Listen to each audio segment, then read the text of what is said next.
안녕하세요. 저는 한국에 있는 인도 사람 중에 제일 유명한 럭키입니다.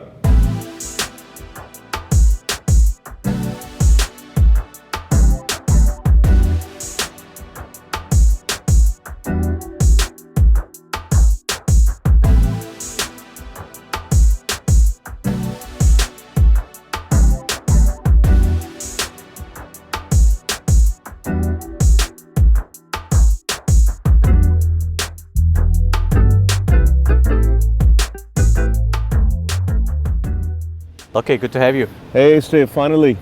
I've been working so hard to be in this chair right now with you. Well, you're the famous one.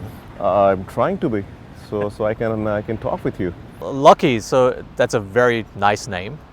Is that like your original Indian name? Yes, it is. Most of the Indians, we have two names. Is that right? I didn't know that. So my passport name, or they say like your Indian name is Abhishek, and my family name is Gupta, so that makes me Abhishek Gupta. How many years have you been in Korea now? It's my 22nd year actually. Given the fact that you've been here for 22 years, how's your Korean? 평범한 외국인보다 잘하는 편이에요. 일단 말하는 것도 되지만은 쓸 수도 있고, 왜냐하면 여기서 주식회사의 대표로 되어 있기 때문에 아예 서류도 다 작성할 수 있고. Back in like 90s, did you have like an impression of Korea before you came over zero. here? Like most of the kids in India, like your parents are very instrumental, like what you should study and what is a safe future for you. My dad, he knew people in Hyundai back then through his business, and he thought to send me to Korea is much better than sending us westwards. You know, mostly Indian kids are sent to like England or US to study abroad. So I came here. Not my choice. I had no idea because we didn't have any internet. There was nothing, no blogging, nothing. So, like what I knew was probably 88 Olympics, and I was 19 back then. Right. So, I was like, okay, I will just go there. It's a foreign country, and I will come back and do something in India. Right. So that was my initial plan. I came, and it was a big cultural shock because I thought maybe people will speak a little bit of English here, but when I came here back then, English was really a very difficult language to communicate. And food, you go to any restaurant, there was no English menu. So you don't speak the language, and you're in this like a very foreign country. How did Korean people back then treat you? I'll tell you one story. It's a very small example, but I just went to a convenience store to buy something to drink. And the lady was like, oh, maybe because she's scared of maybe something will happen to me, or maybe something will happen to her, or maybe she does not know how to speak English. Like if I'm trying to talk to my neighbor back then, like they were like, why is he trying to talk to me? In general, Koreans don't say hi to their neighbors, to each other as well. It's not they're doing it to the foreigner. Like Koreans don't say hi in an elevator in the morning, you know. So it's part of the culture. You have to understand it. Right. But at the time, you didn't know that. I didn't know that. So for it's a rude shock. Like I'm trying to say, oh hi, Ajashi, and the Ajashi is like, they just look at you like, what the? Why is he talking? Why? What's wrong? Were there any instances, like especially in your early years in Korea, where you felt like maybe it's out of ignorance or prejudice, but you were actually discriminated based on your ethnic background? Not only then, still I guess. Still, like I should be honest, like still to a lot of extent, after all these years of hard work, I managed to buy a very nice apartment at the river. The moment I take a cab they ask me for some, where are you from? And I say, I'm from India. And so like, you're from India? Why you live in such an expensive apartment? So they assume that you're poor. They assume. They have this, because most of taxi drivers, they're not updated about India, or they still look at India from 50s. The second question follow up when I say like, oh, it's okay, Gisai, I'm just a hardworking guy, you know, it's okay. Like, you must be making a lot of money here. You get this kind of question once and twice, and when it becomes like, okay, 5 times a month, you realize like, okay, you have to give him an answer where you're not hurting him. Because just by telling him mind your own business, you're not actually solving the problem. You know, you're creating maybe a second problem. I think I saw an article about this, but you were like turned away at like club or something. Could you just explain the whole story? Okay. So This is last year when I was going to an after party. So we were in this line of a very famous lounge bar, and I've been to that place before as well. It's a very nice, like It's like a club, Yeah, yeah, it's a yeah. club. And there was the guy, Like a bouncer, right? yeah, the bouncer. He was just asking to give your ID, and it's a normal thing in any of the Korean. They have to check your age, and Sure. it's nothing wrong in that. I'm like, okay, here is my card, and he looks, oh, 1 second, are you from India? I said, yes, I'm from India. Oh, here. And meanwhile, he's just sending my other friends inside. I'm like, what happened right now? I've been here before. I haven't done anything wrong. I haven't fought. I have no crime record in your club or anything. The guy's like, we don't allow Indians, Mongolians, Vietnamese. In fact, he took like 5-6 countries. And I was like, wait, 1 second. Well, you're like, you just said like you're not allowing people from this nationality. Why?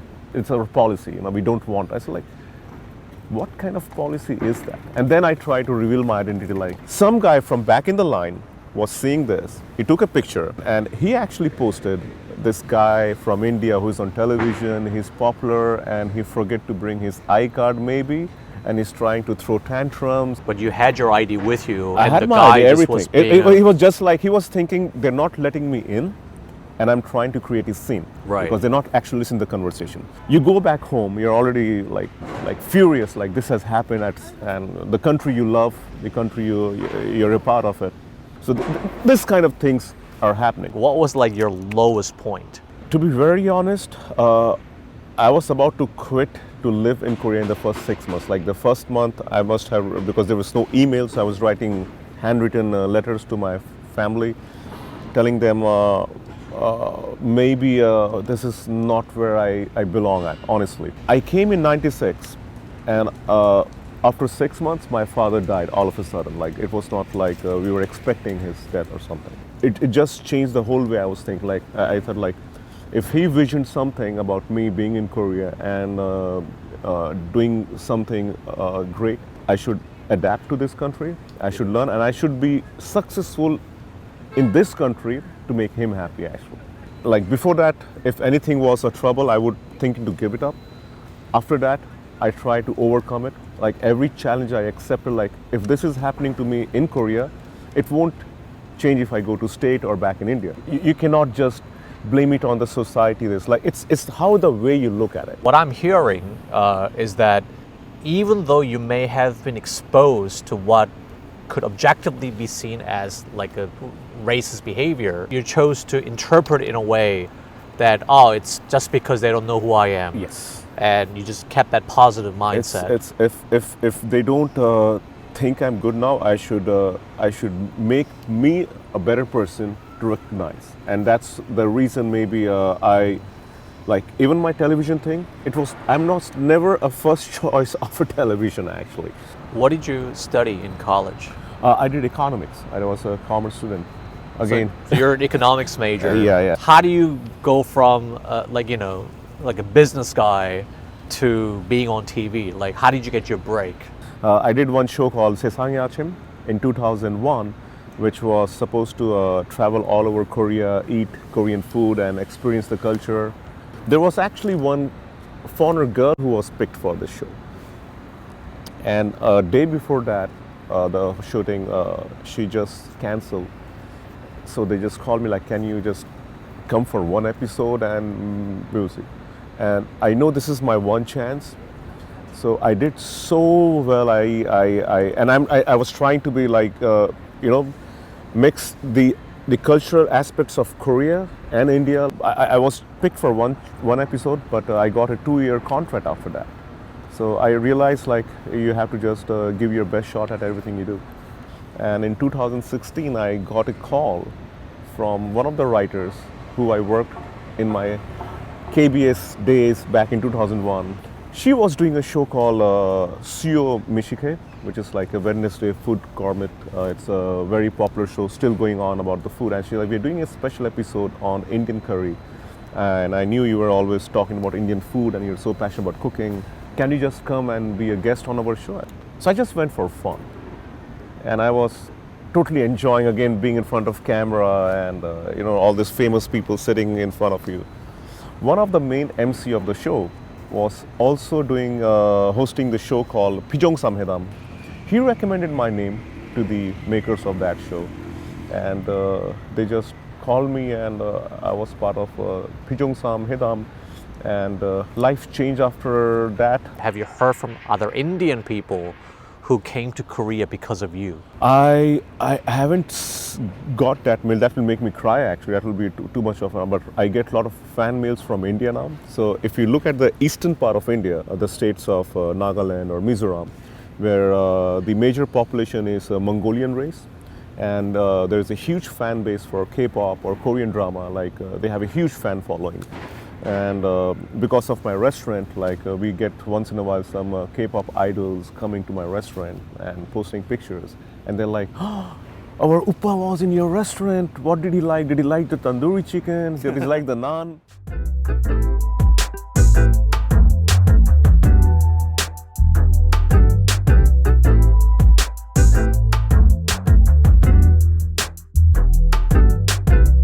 Cheers. Yes. Would you say that it's very hard to find authentic Indian food in Korea? There are 200 Indian restaurants only in Seoul. When these restaurants are coming to Korea, they try to make Koreans happy in a way. They make the restaurant look like India. They change the whole flavor. They try to sweeten, or they try to use the local taste palettes, rather keeping it original. So I try to make a twist there. I made the whole interior very neutral, very modern. We are using very modern setup, the music, only using like maybe a little bit of Bollywood screen, not music, just visual, and focus only on the food. So like a lot of Koreans, they come, they say like, this is spicy than the other in your restaurant. I said, yes, I'm not going to put sugar to make you happy.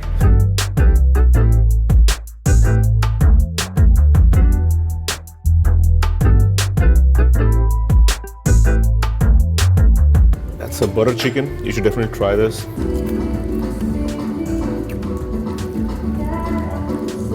I think this restaurant is going to be a huge hit if more people knew about it.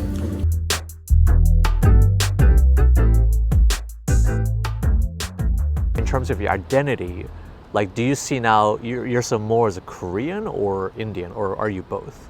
I'm a very proud Indian, but this country has given me so much.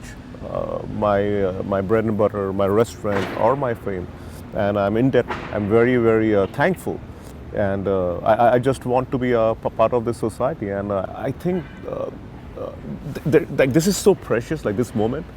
I don't know how long this is gonna last. If this is gonna last forever, I would be so happy. But this fame comes and goes. There's nothing forever, and I want to make a biggest impact. If I'm on television, the more visible I am, it might make my voice very stronger. I'm using all this platform, trying to connect all this dot to make life for foreigners a little much easier, to make Koreans understand foreigners much more in a better way. Well, I hope you keep it up. I think we need more people like you. Yes. Well, thanks for staying motivated. Even though you're already quite successful, it sounds like you're just...